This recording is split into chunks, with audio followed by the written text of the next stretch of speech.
नमस्कार साथियों, मेरा नाम है अक्षय और आपका स्वागत है दृष्टि आईएएस चैनल की इस नए वीडियो में। हाल ही में अगर आपने देखा होगा, अगर आप दिल्ली एनसीआर इसके आसपास किसी इलाके में रहते हैं, तो आपने देखा होगा कि यहाँ पर प्रदूषण का जो स्तर है वो काफ़ी ज़्यादा ऊँचे लेवल पर पहुँच गया है और इसी को देखते हुए सुप्रीम कोर्ट ने सुओ मोटो संज्ञान लिया और दिल्ली एनसीआर में ग्रेडेड रिस्पॉन्स एक्शन प्लान के चौथे चरण को लागू कर दिया है।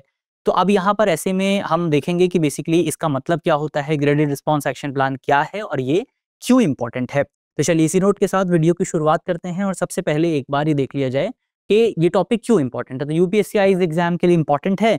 जीएस पेपर 2 और जीएस पेपर 3 से जुड़ता है। जीएस पेपर 2 में आपको स्वास्थ्य का सेगमेंट मिलेगा और जीएस पेपर 3 में आपको पर्यावरण का सेगमेंट मिलेगा। तो वहां से आप इस टॉपिक को जोड़ करके देख सकते हैं। लेकिन एक इंपॉर्टेंट सूचना आपके लिए है कि अब मुखर्जी नगर की जो क्लासेस हैं वो अब आपको नोएडा में मिलेंगी। नोएडा सेक्टर 15 का जो मेट्रो स्टेशन है वहां से काफी करीब आपको दृष्टि की क्लासेस मिल जाएंगी। एड्रेस आप नोट कर लीजिए अगर आप विजिट करना चाहते हैं। C171/2 block 2 sector 15 Noida metro station के काफी करीब। आप इस नंबर पर भी संपर्क कर सकते हैं और ज्यादा जो डिटेल जानकारी है वो आपको वीडियो के डिस्क्रिप्शन में मिल जाएगी। वहां पर आप क्लिक करके जानकारी प्राप्त कर सकते हैं। तो चलिए इसी नोट के साथ आगे बढ़ा जाए और सबसे पहले एक बार हम बात कर लेते हैं खबर की। तो खबर में अगर आप देखें तो राजधानी दिल्ली में ग्रेडेड रिस्पॉन्स एक्शन प्लान के चौथे चरण को सुप्रीम कोर्ट की ओर से लागू कर दिया गया है।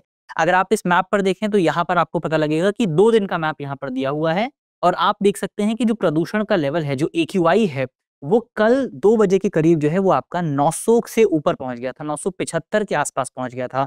बाद में 1000 के आसपास भी गया था। तो सिचुएशन जो है वो दिल्ली में आपको फिलहाल बहुत ज्यादा खराब नजर आ रही है। तो ऐसे में ग्रेडेड रिस्पॉन्स एक्शन प्लान की चर्चा की जा रही है। क्या है ये प्लान? तो ग्रेडेड रिस्पॉन्स एक्शन प्लान की अगर आप बात करें तो ये आपका एक आपातकालीन उपाय है।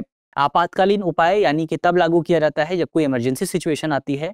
इसको बेसिकली दिल्ली एनसीआर में तब लागू किया जाता है जब यहाँ पर वायु प्रदूषण की जो सिचुएशन है वो बहुत ज्यादा गंभीर हो जाती है या फिर जो वायु की गुणवत्ता है वो लगातार डिग्रेड होती रहती है। तो ऐसी सिचुएशन में दिल्ली में ग्रेडेड रिस्पॉन्स एक्शन प्लान को लागू किया जाता है ताकि सिचुएशन में सुधार किया जा सके।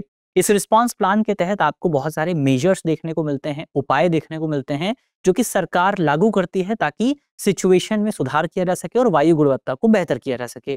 तो इसको अगर आप इसके बैकग्राउंड को देखें तो इसको तैयार किया गया है पर्यावरण प्रदूषण रोकथाम एवं नियंत्रण प्राधिकरण द्वारा और 2016 में सुप्रीम कोर्ट ने अपनी मंजूरी जो है इसको प्रदान की थी और 2017 में केंद्र सरकार की ओर से या जो अथॉरिटीज हैं उसकी ओर से इसे नोटिफाई किया गया था। इसके अलावा जो ग्रेडेड रिस्पॉन्स एक्शन प्लान है वो अपने नेचर में वृद्धिशील होता है, इंक्रीमेंटल होता है, यानी कि जैसे जैसे प्रदूषण बढ़ता रहता है वैसे वैसे ग्रेडेड रिस्पॉन्स एक्शन प्लान के जो उपाय हैं वो भी सख्त होते जाते हैं और पिछले उपाय भी लागू रहते हैं। तो इसको कहा जाता है इंक्रीमेंटल नेचर। तो ये बेसिकली हमने यहाँ पर ग्रेडेड रिस्पॉन्स एक्शन प्लान की बात की। अब कुछ आपको 4 चरण यहाँ पर देखने को मिलते हैं जिनको एक्यूआई के आधार पर डिसाइड किया गया है।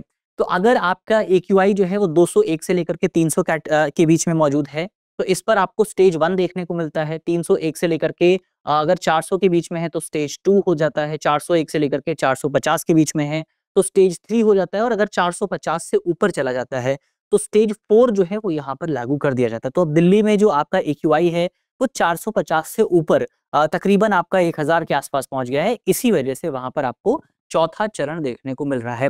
अगर ये बात करें कि चौथे चरण में होता क्या-क्या है, तो सबसे पहला चरण जो है वो थोड़ा-सा कम स्ट्रिक्ट होता है जिसमें आप कह सकते हैं कि जो पुरानी गाड़ियाँ हैं, उनको दिल्ली में प्रवेश नहीं दिया जाता है, उनको उन पर जो है चालान लगाया जाता है। अगर स्टेज 2 की बात करें तो यहाँ पर आपका जो पॉल्यूशन हॉटस्पॉट है उनको बंद किया जाता है, जैसे कि आपका कंस्ट्रक्शन का काम हो गया, उसको बंद किया जाता है। इसके अलावा यहाँ पर आपका जो डीज़ल जनरेटर है उनको बंद कर दिया जाता है। स्टेज 3 की अगर आप बात करें तो बीएस थर्ड पेट्रोल और बीएस 4 डीजल के जो प्राइवेट व्हीकल्स हैं उनको दिल्ली एनसीआर में अनुमति नहीं दी जाती और क्लास 5 से नीचे के जो बच्चे हैं उनको यहाँ पर स्कूल आने की अनुमति नहीं होती है।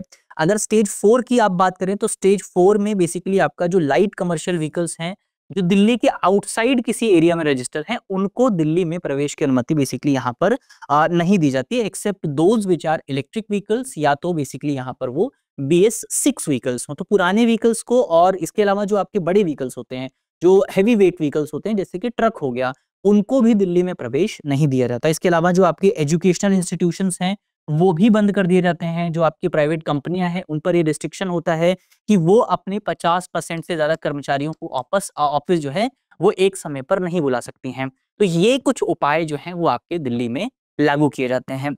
इसके अलावा अब यहाँ पर अगर आप देखें प्रदूषण के घटक कौन-कौन से हैं, यानी कि वायु प्रदूषण के कौन-कौन से कंपोनेंट होते हैं। तो कंपोनेंट में आपको सबसे पहले पार्टिकुलेट मैटर्स मिलता है, 2 तरह के होते हैं, पीएम 2.5 और पीएम 10। तो ये 2 आपके पार्टिकुलेट मैटर्स हो जाते हैं। ओज़ोन हो जाता है, ओज़ोन यानी कि O3। ओज़ोन अगर आपका ऊपरी लेवल पर मौजूद है, तो वो जो है हमारे लिए नुकसानदायक नहीं होता है। लेकिन अगर ओज़ोन जो है सतह पर आ जाता है, तो वो हमारे लिए नुकसानदायक होता है। फिर आपका नाइट्रोजन ऑक्साइड हो गया, कार्बन मोनोडाइऑक्साइड हो गया, सल्फर डाइऑक्साइड हो गया, इसके अलावा जल वाष्प यानी कि वाटर वेपर्स हो गए। इसको ओवरऑल आप इसके घटक के तौर पर नहीं कह सकते, लेकिन ये ग्रीन हाउस इफेक्ट इस पे ज़रूर काम करता है, क्योंकि ये जो आपकी हीट है, उस हीट को ट्रैप कर लेता है। तो ये ओवरऑल आपके कुछ कंपोनेंट हुए जिन पर हमने बात की। इसके अलावा कॉजेज़ ऑफ एयर पॉल्यूशन की अगर आप बात करें कि एयर पॉल्यूशन होता किस वजह से है, उसके पीछे के क्या कारण हैं, तो इसमें आपका एक रीज़न हो जाता है व्हीकल एमिशन, यानी अगर आप देखेंगे तो गाड़ियों से बहुत ज़्यादा आपको धुआँ निकलता हुआ नज़र आएगा, तो उसकी वजह से भी आपको प्रदूषण देखने को मिलता है। इंडस्ट्रियल वेस्ट है, इंडस्ट्रियल वेस्ट भी आपका जो इंडस्ट्री से जो धुआँ निकलता है, वो भी प्रदूषण में एक इम्पॉर्टेंट रोल प्ले करता है। फॉसिल फ्यूल कंबशन, यानी कि जब आप जो है ईंधन को जलाते हैं, तो उसकी वजह से भी प्रदूषण में योगदान होता है। एग्रीकल्चर एक्टिविटीज़ हैं, अगर आपने पढ़ा होगा, अगर आपने एनवायरनमेंट पढ़ी है, तो आपने देखा होगा कि एग्रीकल्चर एक्टिविटीज़ की वजह से भी प्रदूषण होता है। मीथेन यहाँ पर आपको जो है चावल की खेती होती है, वहाँ से मीथेन आपको निकलता हुआ नज़र आता है। इसके अलावा जो पशुपालन है, वहाँ पर भी आपको जो है प्रदूषण देखने को मिल जाता है। फिर इंडोर पॉल्यूशन भी आपको देखने को मिलता है। घरों में जो हम काम करते हैं, कई बार उसकी वजह से हमारे घरों में इंडोर पॉल्यूशन आपको देखने को मिलता है। और वेस्ट बर्निंग, अगर आप जो वेस्ट जो आपका घरों में कई बार जो कूड़ा बच जाता है, उसको हम लोग जला देते हैं, उसकी वजह से भी प्रदूषण होता है। और इसमें आपका स्टबल बर्निंग भी इसी का हिस्सा हो जाता है। तो स्टबल बर्निंग यानी कि पराली जलाने की जो समस्या है, वो वर्तमान समय में दिल्ली के प्रदूषण के लिए एक इम्पॉर्टेंट फैक्टर जो है बन जाती है। चलिए, तो हमने कॉजेज़ ऑफ पॉल्यूशन की बात की। अब पॉल्यूशन की वजह से क्या इम्पैक्ट हो सकता है, हमारे स्वास्थ्य पर क्या प्रभाव पड़ता है, उसकी अगर आप बात करें, तो जो यहाँ पर अगर आपका जो पॉल्यूशन का लेवल है, अगर एक्यूआई है 0 से 50 के बीच में, तो मिनिमम इम्पैक्ट आपको देखने को मिलता है। कोई खास प्रभाव जो है वो यहाँ पर आपका देखने को नहीं मिलता है। 51 से 100 के बीच में ब्रीदिंग को लेकर के प्रॉब्लम हो सकती है। 101 से 200 के बीच में बेसिकली आपका लंग, अस्थमा और हार्ट डिसीज़ के जो पेशेंट्स हैं, उनको प्रॉब्लम हो सकती है। इसी तरह से आपका जो है समस्या बढ़ती रहती है। अगर आपका लेवल 401 से 500 के बीच में पहुँच जाता है, तो आपको हेल्थ पर सीवियर इम्पैक्ट देखने को मिल सकता है, जैसी सिचुएशन वर्तमान समय में राजधानी दिल्ली में मौजूद है। तो ये हेल्थ के इम्पैक्ट की हमने यहाँ पर बात की।